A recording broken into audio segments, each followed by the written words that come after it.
ದುಡ್ಡು ಕೊಟ್ರೆ ಬಳ್ಳಾರಿ ಜೈಲಲ್ಲೂ ಸಿಗುತ್ತಂತೆ ರಾಜಾತಿಥ್ಯ. ಬಳ್ಳಾರಿ ಜೈಲಲ್ಲೂ ಸಿಗುತ್ತೆ ಮೊಬೈಲ್, ಸಿಗರೇಟ್, ಗಾಂಜಾ ಕೂಡ ಸಿಗುತ್ತೆ. 6 ವರ್ಷ ಜೈಲುವಾಸ ಅನುಭವಿಸಿದ್ದ ಜಯಸಿಂಹ ಅನ್ನೋರು ಸ್ಫೋಟಕ ಹೇಳಿಕೆಯನ್ನು ಕೊಟ್ಟಿದ್ದಾರೆ. ಕೈದಿಗಳನ್ನ ನೋಡಬೇಕು ಅಂದ್ರೂ ಕೂಡ ಲಂಚವನ್ನ ಕೊಡಬೇಕು. ಪರಪ್ಪನಗ್ರಹಾರಕ್ಕಿಂತ ಬಳ್ಳಾರಿ ಜೈಲಿನಲ್ಲಿ ದರ್ಶನ್ ಇನ್ನೂ ಚೆನ್ನಾಗೇ ಇರ್ತಾರೆ ಬಿಡಿ, ಅಲ್ಲಿ ದುಡ್ಡಿದ್ರೆ ಕೈಲಾಸನೇ ತೋರಿಸ್ಬಿಡ್ತಾರೆ ಅನ್ನೋದು ಮಾಜಿ ಕೈದಿ ಜಯಸಿಂಹ ಅವರ ಅಭಿಪ್ರಾಯ ಆಗ್ತಾ ಇದೆ. ಅಗ್ರಹಾರ ಜೈಲಿನಲ್ಲಿರ್ತಕ್ಕಂಥ ನಟ ದರ್ಶನ್ ರೇಣುಕಾಸ್ವಾಮಿ ಕೊಲೆ ಪ್ರಕರಣದಲ್ಲಿ ಈಗಾಗಲೇ ರೇಣುಕಾಸ್ವಾಮಿ ಕೊಲೆ ಪ್ರಕರಣದಲ್ಲಿ ಆರೋಪಿಯಾಗಿ ಪರಪ್ಪನಗ್ರಹಾರ ಜೈಲಿನಲ್ಲಿರ್ತಕ್ಕಂಥ ನಟ ದರ್ಶನ್ ಅಲ್ಲಿ ವಿಲಾಸಿ ಜೀವನ ನಡೆಸ್ತಾ ಇರೋದಕ್ಕೆ ಸಂಬಂಧಪಟ್ಟಂತೆ ಒಂದಿಷ್ಟು ಫೋಟೋಗಳು ಬರೆಯಲಾಗಿತ್ತು. ಅದಕ್ಕೆ ಸಂಬಂಧಪಟ್ಟಂತೆ ಈಗಾಗಲೇ ನಟ ದರ್ಶನ್ ಅವ್ರನ್ನ ಇವತ್ತು ಬಳ್ಳಾರಿಯ ಸೆಂಟ್ರಲ್ ಜೈಲಿಗೆ ಶಿಫ್ಟ್ ಮಾಡಲಾಗ್ತದೆ. ಆದರೆ ಬಳ್ಳಾರಿ ಸೆಂಟ್ರಲ್ ಜೈಲಿನಲ್ಲಿಯೂ ಕೂಡ ಪರಪ್ಪನಗ್ರಹಾರ ಜೈಲಿನಲ್ಲಿರ್ತಕ್ಕಂಥಕ್ಕಿಂತ ಯಾವುದೇ ರೀತಿ ವ್ಯವಸ್ಥೆ ಕಡಿಮೆ ಇಲ್ಲ ಅನ್ನುವಂಥ ಆರೋಪಗಳು ಕೂಡ ಕೇಳಿ ಬರ್ತದೆ. ಇದಕ್ಕೆ ಸಂಬಂಧಪಟ್ಟಂತೆ ನಮ್ಮ ಜೊತೆಗೆ ಮಾತಾಡಲಿಕ್ಕೆ 6 ವರ್ಷಗಳ ಕಾಲ ಕೊಲೆ ಪ್ರಕರಣದಲ್ಲಿ ಜೈಲುವಾಸ ಅನುಭವಿಸಿ ಬಂದಿರತಕ್ಕಂಥ ಕೈದಿ ಒಬ್ಬರು ನಮ್ಮ ಜೊತೆಗೆ ಇದ್ದಾರೆ, ಮಾಜಿ ಕೈದಿ ಇದ್ದಾರೆ. ಅವ್ರನ್ನ ಮಾತಾಡ್ಸ್ಕೋಣ. ಸರ್, ಈಗ ನೀವು ಯಾವಾಗ ಜೈಲಿನಲ್ಲಿದ್ರಿ ಮತ್ತು ಜೈಲಿನ ವ್ಯವಸ್ಥೆ ಹೆಂಗೈತಿ ಅಂತ? ಸರ್, ನಾವು 2016 ಇದ್ದೀವಿ ಸರ್. 2001 ರಿಲೀಸ್ ಆಯ್ತು ಸರ್. ನಮ್ಮದು ರಿಲೀಸ್ ಆದಾಗ ನಾವು ಒಳಗಡೆ ಇದ್ದಾಗ ಸರ್ ಊಟದ ವ್ಯವಸ್ಥೆ ಏನು ಚೆನ್ನಾಗಿರ್ತಿದ್ದಿಲ್ಲ ಸರ್. ದೊಡ್ಡ ದೊಡ್ಡ ವ್ಯಕ್ತಿಗಳಿಗೆ ಎಲ್ಲ ಗಾಂಜಾಗಳು, ಸ್ಮೋಕು, ಸಿಗರೇಟು, ಒಂದು ಕ್ಯಾಂಟೀನ್ ಅಂಗಡಿನೇ ಇದೆ ಸರ್ ಒಳಗಡೆ. ದುಡ್ಡು ಕೊಟ್ಟವರಿಗೆ ಒಂದು ರೀತಿ ನೋಡ್ತಾರೆ, ದುಡ್ಡು ಕೊಡಿದ್ರೆ ಒಂದು ರೀತಿ ನೋಡ್ತಾರೆ ಸರ್. ಬೇರೆ ಸಣ್ಣ ಕೈದಿಗಳು ಹೋದ್ರಿಗಿನ ಊಟ ಗೀಟ ಏನು ಚೆನ್ನಾಗಿರಲ್ಲ ಸರ್. ಅಂದ್ರೆ ಈಗ ಪರಪ್ಪನಗ್ರಹಾರ ಜೈಲಿನಲ್ಲಿ ಹೆಂಗೆ ಸಿಗರೇಟ್ ಸೇದೋದು, ಟೀ ಮಗ್ ಇಟ್ಕೊಂಡು ಕುಡ್ದು ಆ ಥರದ್ದೆಲ್ಲ ವ್ಯವಸ್ಥೆ ಇಲ್ಲೇನು ನಡೀತೈತಾ? ಇಲ್ಲಿ ನಡೀತದೆ ಸರ್. ಒಂದು ಡಬಲ್ ಸರ್ ಇಲ್ಲಿ. ಅಲ್ಲಿ ಬೆಂಗಳೂರು ಜೈಲಲ್ಲಿ ಗಾಂಜಾ ನ್ಯೂಸ್ ಬಂದಿಲ್ಲ ಸರ್. ಇಲ್ಲಿ ಮಾತ್ರ ಗಾಂಜಾ ಪಕ್ಕ ಸರ್, 100% ಸರ್. ಇಲ್ಲಿ ಮಾತ್ರ ನಿಮಗೆಲ್ಲ ಸಿಗ್ತದೆ? ಇಲ್ಲಿ ಎಲ್ಲ ಸಿಗ್ತದೆ ಸರ್. ಇಲ್ಲಿ ನಾವಂತ ಗಾಂಜಾ ಸ್ಮೋಕ್ ಮಾಡ್ರಲ್ಲ ಸರ್. ನಾವೇನೋ ಗುಟ್ಕಾ ಮಾಡ್ತೀವಿ ಸರ್. ನಾವು ಗುಟ್ಕಾ ಮಾಡ್ತಿದ್ವಿ ಅಂದ್ಕೊಂಡು ನಾವೆಲ್ಲ ಬುಡ್ಕೊಂಡ್ಬಿಟ್ಟಿವಿ ಸರ್. ನಾವು ಅಲ್ಲ, ಈಗ ನಿಮಗೆ ಎಲ್ಲಿಂದ ಸಿಗ್ತೈತೆ ಅದೆಲ್ಲ? ಗುಟ್ಕಾ ಆಗಿರ್ಬೋದು, ಸಿಗರೇಟ್ ಆಗಿರ್ಬೋದು, ಮತ್ತು ಈ ಗಾಂಜಾದಲ್ಲಿ ಯಾರು ತಂದು ಕೊಡ್ತಿದ್ರು ನಿಮ್ಗಂತ? ವಾರ್ಡನ್ನೇ ಸರ್. ವಾರ್ಡನ್ನು ಜೈಲರ್ ಸರ್, ಅವರೇ ತಂದು ಕೊಡ್ತೀವಿ ಸರ್. ಅವರು ದುಡ್ಡು ಕೊಟ್ರೆಗಿನ ಅವ್ರು ಏನು ಬೇಕಾದ್ರೂ ತಂದು ಕೊಡ್ತಾರೆ ಸರ್. ಅಂದರೆ ಅಲ್ಲಿ ದುಡ್ಡು ಕೊಟ್ಟರೆ ಏನು ಬೇಕಾದ್ರೂ ಸಿಗುತ್ತೆ? ಏನು ಬೇಕಾದ್ರೂ ಸಿಗುತ್ತೆ ಸರ್ ದುಡ್ಡು ಕೊಟ್ರೆಗಿನ. ಎಲ್ಲ ಅವರೇ ಕೊಡ್ತಾರೆ? ಎಲ್ಲ ಅವರೇ ತಂದು ಕೊಡ್ತಾರೆ ಸರ್. ಹೊರಗಡೆ ಬರ್ತಾರೆ ಸರ್. ಇವಾಗ ಸಂಜೆ ಬೆಳಿಗ್ಗೆ 6 ಗಂಟೆ ಇದ್ದ 1:30 ಡ್ಯೂಟಿ, ಒಂದು 20 ಜನ ವಾರ್ಡನ್ಸ್ ಇರ್ತಾರೆ ಸರ್. ಅವ್ರು ರಿಲೀಸ್ ಆಗ್ತಾರೆ ಸರ್. ಅವ್ರು ಬಿಡುಗಡೆ ಆಗ್ತಾರೆ ಸರ್. ಹೊರಗಡೆ ಅವ್ರ ಡ್ಯೂಟಿ ಎಲ್ಲ ಮುಗಿದಿರ್ತಾರೆ ಸರ್. ಡ್ಯೂಟಿ ಎಲ್ಲ ಮುಗಿದ ಮೇಲೆ ಹೋಗ್ತಾರೆ ಸರ್. ಮತ್ತು ನಾನು ನಾಳೆ ಬೆಳಿಗ್ಗೆ 6 ಗಂಟೆ ಬರ್ತೀನಿ, ಅವಾಗ ತಂದು ಕೊಡ್ತೀನಿ, ಒಂದು 1000 ರೂಪಾಯಿ ಕೊಡ ಅಂತಾರೆ ಸರ್. ಇಷ್ಟಾಗುತ್ತೆ ದುಡ್ಡು, ನನಗೊಂದು 500 ಕೊಡ ಅಂತಾರೆ ಸರ್. ಅವ್ರು ಒಂದು 500 ಕೊಟ್ಟರೆ ತಂದು ಕೊಟ್ಬಿಡ್ತಾರೆ ಸರ್. ಅಂದ್ರೆ ಈಗ ದರ್ಶನ್ ಅವರು ಬಳ್ಳಾರಿ ಜೈಲಿಗೆ ಬಂದ್ರೆ ಅಲ್ಲಿಕ್ಕಿಂತ ಚಂದ ಇಲ್ಲಿ ಇರ್ಬೋದು ಅಂತೀರಾ?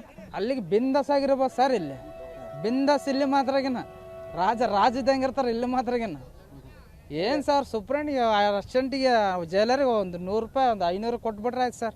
ಎಲ್ಲಿ ಬೇಕಾದ್ರೆ ಸಿಗ್ತದೆ ಸರ್. ಅದೇ ನಮ್ಮ ಹತ್ರ ಕೈದಿಗಳು ಹೋಗ್ಬಿಟ್ರಿ, ನಾವು ಕೊಡ್ತೀವಿ ಸರ್ ಅಂತಂದ್ರೆ, ಬೇರೆ ಜೈಲಿಗೆ ಹಾಕ್ತೀನಿ, ನಿನ್ನ ಗುಲ್ಬರ್ಗ ಹಾಕ್ತೀನಿ, ಬೆಂಗಳೂರು ಹಾಕ್ತೀನಿ ಅಂತ ಹಿಂಗೆ ಆದರ್ಸ್ತಾರೆ ಸರ್. ಸರ್ ಅಂದ್ರೆ ರೊಕ್ಕ ಕೊಟ್ಟರೆ ಬಳ್ಳಾರಿ ಜೈಲಿಗೆ ಏನು ಬೇಕಾದ್ರೆ ಸಿಗುತ್ತೆ? ಏನು ಬೇಕಾದ್ರೂ ಸಿಗುತ್ತೆ ಸರ್.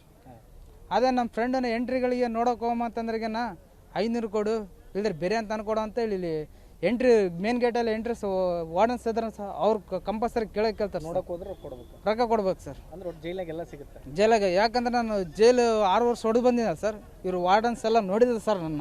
ನೋಡಿದಾರೆ. ನಾನು ನೋಡಿ 600 ಕೊಡು, 500 ಕೊಡು, 200 ಕೊಡು ಅಂತ ಕೇಳ್ತಾರೆ ಸರ್. ಸರ್, ನಿಮ್ಮ ರಕ್ಷಣೆ ಏನೈತೆ ಅದು ಮಾಡಿರಿ. ನಾನು ಆಧಾರ್ ಕಾರ್ಡ್ ತಂದಿದ್ದೀನಿ. ಆಧಾರ್ ಕಾರ್ಡ್ ಏನೋ ರೊಕ್ಕದೆಲ್ಲ ವ್ಯವಹಾರ ನಡೀತೈತೆ ಅಂತಲ್ಲ, ಹೆಂಗೆ ನಡೀತೈತೆ ಅದೆಲ್ಲ? ಅದು ರೊಕ್ಕದೆಲ್ಲ ವ್ಯವಹಾರ ಹೆಂಗೆ ನಡೀತೈತೆ ಅಂದ್ರೆ ಸರ್, ನಾವು 2016 ಇದ್ದಾಗ ಅವಾಗ ಎಂಟ್ರಿಗೆ ಹೋಗಾರ ಅವಾಗ ಆಧಾರ್ ಕಾರ್ಡ್ ತಗೊಂಡು ಹೋಗೋದು ಬೇಕಾಗಿದ್ದಿಲ್ಲ ಸರ್. ಸುಮ್ಮನೆ 10 ರೂಪಾಯಿ ಕೊಟ್ಟರೆಗಿನ ಎಂಟ್ರಿ ಬಿಡ್ತಿದ್ದೆ ಸರ್. ಅವಾಗ ಎಂಟ್ರಿ ರೂಮ್ ಹೆಂಗಿತ್ತ ಗೊತ್ತಾ ಸರ್? ಚುಕ್ಕ ಇದ್ದು ಸರ್. ಸೊ ಹಿಂಗೆ ಮಾತಾಡ್ತಾರೆ ಸರ್. ಎಂಟ್ರಿಗಳು 100 ರೂಪಾಯಿ ತೋರಿಸಿದ್ರೆ ಒಳಗೆ ಹೋಗ್ತದೆ ಸರ್. ಇವಾಗ ಎಂಟ್ರಿ ಹೆಂಗಿದೆ ಅಂತಂದ್ರೆ ಸರ್, ಸೆಂಟ್ರಿ ಒಂದು ಗ್ಲಾಸ್ ಬಂದ್ಬಿಟ್ಟೆ ಸರ್. ಆ ಕಡೆ ಟೆಲಿಫೋನ್, ಈ ಕಡೆ ಟೆಲಿಫೋನ್ ಮಾತಾಡಬೇಕಾಗುತ್ತೆ ಸರ್. ಈಗ ಜೈಲಾಗೇನೋ ಫೋನ್ಪೇಲಿಂದ ಅಮೌಂಟ್ ವರ್ಗಾವಣೆ ಆಗುತ್ತೆ ಅಂತಲ್ಲ? ಫೋನ್ಪೇಯಿಂದ ದೊಡ್ಡ ವ್ಯಕ್ತಿಗಳು ಸರ್. ಅವು ಯಾರಿಗೆ ಹಾಕ್ತಾರೆ? ರೌಡಿ ಸೀಟ್ರುಗಳು ಇರ್ತಾರಲ್ಲ ಸರ್. ಯಾವುದಾದೋ ಊರ್ಲಿಂದ ಬಂದಿರ್ತಾರೆ ರೌಡಿ ಸೀಟ್ರುಗಳು, ಅವರೆಲ್ಲ ಬಂದಿರ್ತಾರೆ ಸರ್. ಅವ್ರವ್ರಿಗೆ ಫೋನ್ಪೇ ಇದಾವೆ ಸರ್.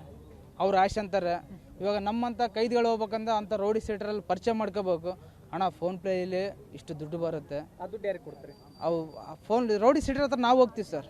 ಹೋಗ್ತಡೆ, ಅಣ್ಣ ನಮ್ಮ ಮನೆಯಿಂದ ಅಷ್ಟು ದುಡ್ಡು ಹಾಕ್ತಾರೆ, ಒಂದು 2000 ರೂಪಾಯಿ ಬರುತ್ತೆ, ನಿನಗೊಂದು 500 ರೂಪಾಯಿ ಇಟ್ಕೋಣ, ನನಗೊಂದು 1500 ಕೊಡು ಅಂತಂದ್ರೆಗೇನ ಅವ್ರು ಫೋನ್ಪೇ ಆಶೆ ಅಂತಾರೆ.